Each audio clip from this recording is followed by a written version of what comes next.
Markus 4 vers 35 tot 41. Jesus maak die storm stil.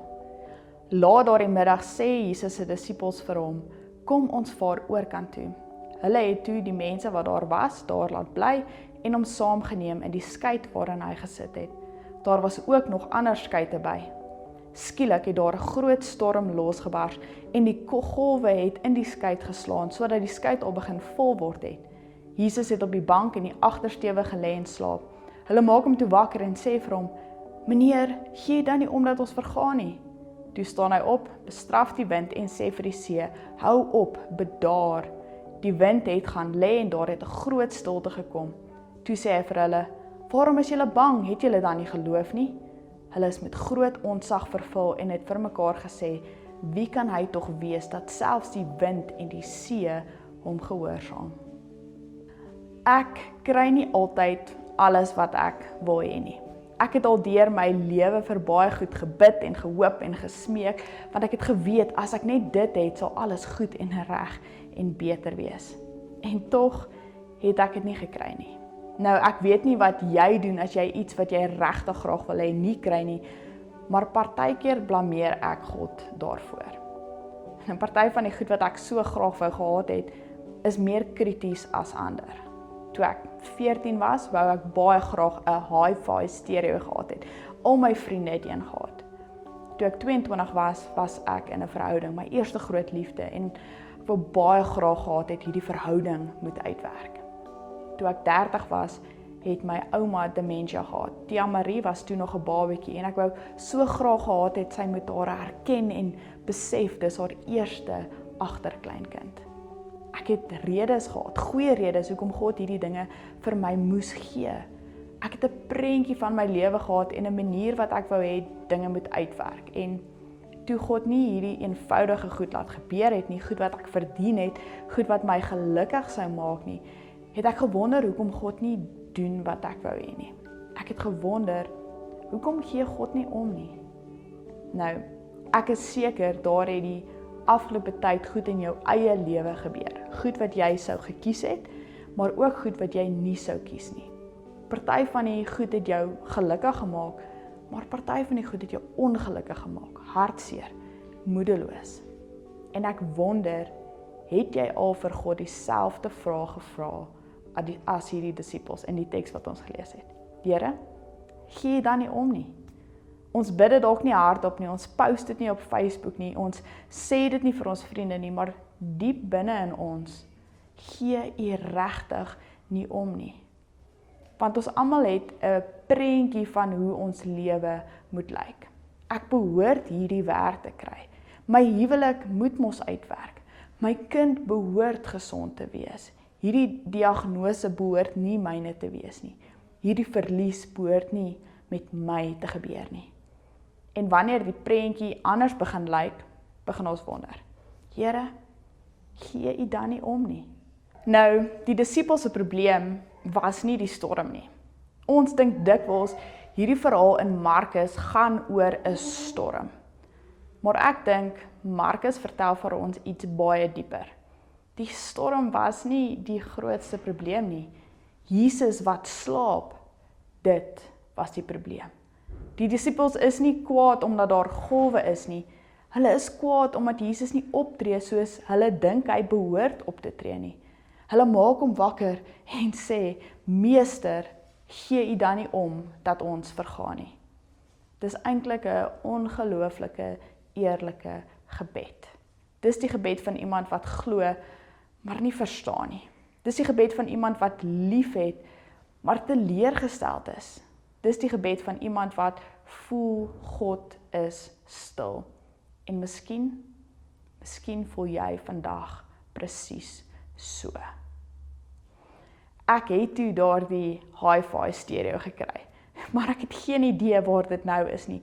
Niemand vandag gebruik meer hi-fi stereo's nie. My kinders weet nie eers wat is tapes en CD's nie.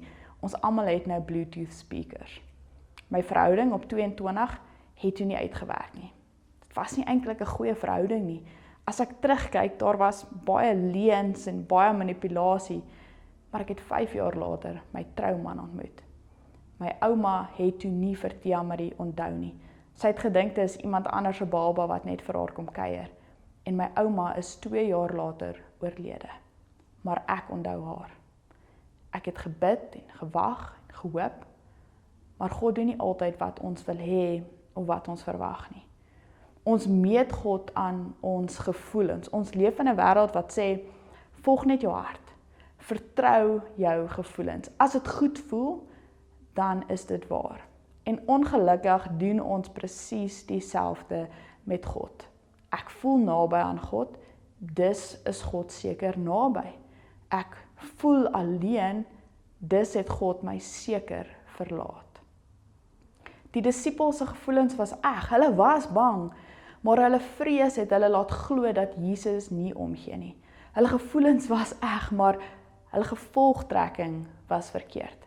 Gevoelens is soos golwe op die see, hulle styg en hulle daal, maar as jy jou anker aan die golwe vasmaak, sal jy saam met hulle rondgeslinger word, op en af. Gevoelens vertel vir jou hoe jy voel, maar hulle vertel jou nie noodwendig wat waar is nie. Jy hoef nie jou emosies weg te druk nie, maar jy hoef hulle ook nie die stuurwiel van jou lewe te gee nie. Die disippels voel verlate, maar die werklikheid, Jesus is letterlik in die boot saam met hulle. Hy het hulle nie verlaat nie, hy tree net nie op soos hulle dink hy behoort op te tree nie. En hoeveel keer gebeur dit nie met ons nie. Ons sê, God is nie hier nie, terwyl hy eintlik sê, ek is hier reg langs jou, ek doen net nie dinge soos wat jy verwag het nie, ek doen dit 'n bietjie anders. En die wonderwerk begin voor die storm ophou. Ons fokus altyd op die oomblik wanneer Jesus die wind uiteindelik stil maak, maar daar is reeds 'n wonderwerk voor dit. Jesus is in die boot. Dink daaroor. God kon die storm van ver af stil gemaak het. Hy kon keer dat dit ooit begin het, maar hy kies om saam met hulle deur die storm te gaan. Die vraag is nie, hoe kom ek uit hierdie situasie nie, maar eerder, waar is God in hierdie situasie? Want God beloof nie dat elke storm wat daar in jou lewe is, sal hy keer nie. Hy beloof wel, ek sal jou nooit alleen daarin los nie. Nou, emosies is dikwels selfgesentreerd. Ek is die fokus. Vrees is selfgesentreerd. Ek het hierdie week iets in die teks raak gesien wat ek nie voorheen raak gesien het nie. Het jy dit raak gesien? Markus sê, daar was ook ander bote. Ek het hierdie teks al so baie keer in my lewe gelees, maar nog nooit gevra, wat van die ander bote nie? Die storm was nie net oor hierdie een bootjie gewees nie. Daar was ander mense gewees, ander gesinne, ander kinders, ander vrese, maar wanneer die disippels bang raak, sien hulle net hulle eie bootjie raak. Is dit nie hoe vrees werk nie? Wanneer chaos uitbreek, word my wêreld baie klein. My pyn, my verlies, my plan, my veiligheid, my toekoms. En skielik vergeet ek, daar is ander bote ook. Daar is 'n groter storie. Ons wil hê God moet ons storie beskerm, maar God wil ons intrek in sy storie in. En sy storie is altyd groter. Miskien is God besig met iets groter as my gemak, groter as my sukses, groter as my plan, groter as my tydlyn. Ons wil hê God moet onmiddellik die storm stil maak, maar God is dalk besig om iets veel groter te doen. Nie net in jou boot nie, maar ook in al die ander bote rondom jou. Ons fokus op die golwe wat teen ons boot slaan, maar God sien die hele see raak. En terwyl ons bid dat die storm moet ophou, is hy dalk besig om deur daardie storm hoop te bring na plekke waarvan ons nie eers weet nie. Jou grootste teleurstelling kan later die plek wees waar God jou gebruik. Iets wat jy nooit sou kies nie, maar wat later verander hoop gee. Want dit gebeur. Ons grootste wonde, dit word dikwels die plek waar God ander mense genees. Josef word deur sy broers as slaaf verkoop en beland later onregverdig in die tronk en uiteindelik gebruik God hom om Egipte en baie ander mense van hongersnood te red. Nelson Mandela bring 27 jaar in die tronk deur en word na sy vrylating 'n wêreldwye simbool van versoening en nasiebou. Viktor Frankl oorleef die Nazi-konsentrasiekampe, insluitend Auschwitz en skryf later Man's Search for Meaning, wat miljoene mense help om hoop en betekenis te vind te midde van lyding.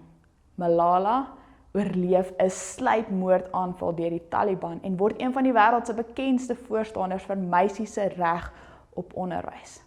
Siya Kolisi word groot in armoede en word later die eerste swart kaptein van die Springbokke wat 'n wêreldbeker wen. Sy storie het vir baie Suid-Afrikaners 'n simbool van hoop en eenheid geword. Nou, nie elke storm eindig met 'n Nobelprys, 'n wêreldbeker of 'n boek wat miljoene mense lees nie. Baie van ons stories is stiller as dit. Maar hierdie verhale herinner ons aan 'n belangrike waarheid. God is in staat om selfs uit die donkerste hoofstukke iets nuut te laat groei. Ek weet nie of elke storm uiteindelik sin maak nie.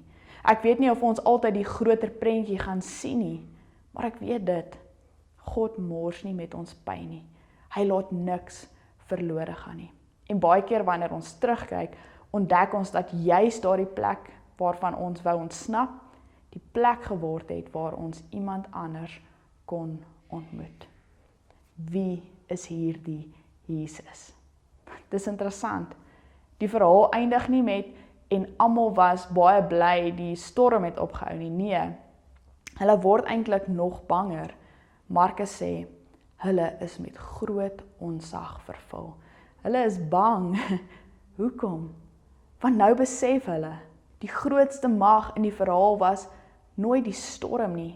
Die grootste mag was nog altyd Jesus. En die vraag verander. Aan die begin vra hulle, gee U nie om nie, Here? Gee U nie om dat ons vergaan nie? Aan die einde vra hulle, wie is hierdie man? En dis die vraag wat Markus wil hê ons moet vra. Nie, hoe kry ek my storm weg nie, maar wie is hierdie Jesus wat selfs chaos gehoorsaam? Want wanneer jy weet wie saam met jou in die boot is, verander dit hoe jy na die storm kyk. Ons wil Jesus hê wat altyd die storm stop. Maar God gee vir ons iets beter. Hy gee vir ons homself. En soms lyk dit nie soos die lewe wat jy wou hê nie. Soms is dit om te ontdek dat daar 'n beter storie is as die een wat jy vir jouself geskryf het. 'n Groter storie, 'n mooier storie, 'n storie met baie bote. 'n Storie waarin God selfs chaos gebruik om lewe te bring.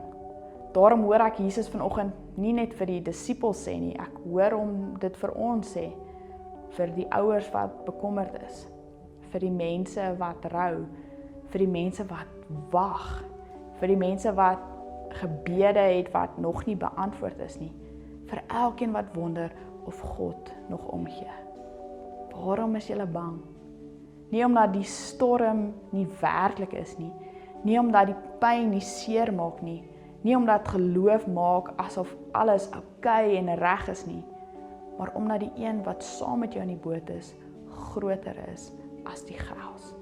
En dalk, net dalk, is geloof nie om te wag totdat die storm eendag verbygaan nie. Dalk is geloof om te leer leef terwyl die wind nog waai. Om weer te lag al is daar trane, om weer lief te hê al is jou hart gebreek, om weer te vertrou al verstaan jy nie, om weer die roeispane op te tel al slaan die golwe nog teen die boot. Want Christene leef nie met die belofte van 'n stormvrye lewe nie. Ons leef met die belofte van 'n verlosser wat nooit die boot verlaat nie. En miskien is dit wat dit beteken om in die reën te dans. Nie dat ons die storm geniet nie, Nie dat ons maak asof dit nie seer is nie, maar dat ons ontdek, die Here is ook hier. In die wind, in die golwe, in die donker. Hy is hier. Die disippels onthou later waarskynlik nie hoe hoog die golwe was nie. Hulle onthou wie saam met hulle in die boot was. Mag dit ook ons storie wees. Nie dat ons nooit storms gehad het nie, maar dat ons ontdek het, Jesus was die hele tyd daar. Amen.